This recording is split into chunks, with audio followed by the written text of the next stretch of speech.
Local news for Monday the 28th of August.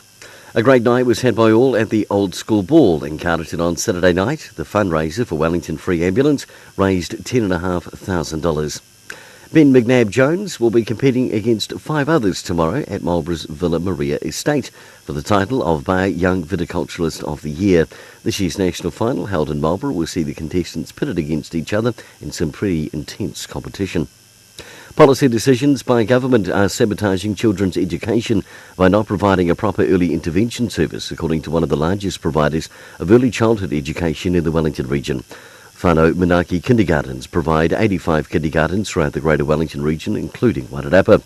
Chief Executive Officer Amanda Colston says teachers throughout the region are feeling frustrated and outraged by the long delays experienced by families needing additional help for children with additional learning needs.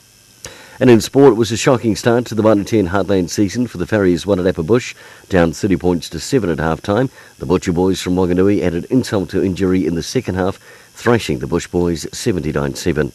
Piriwipus also expected to undergo a full medical this week after being assisted from the field early in the second half.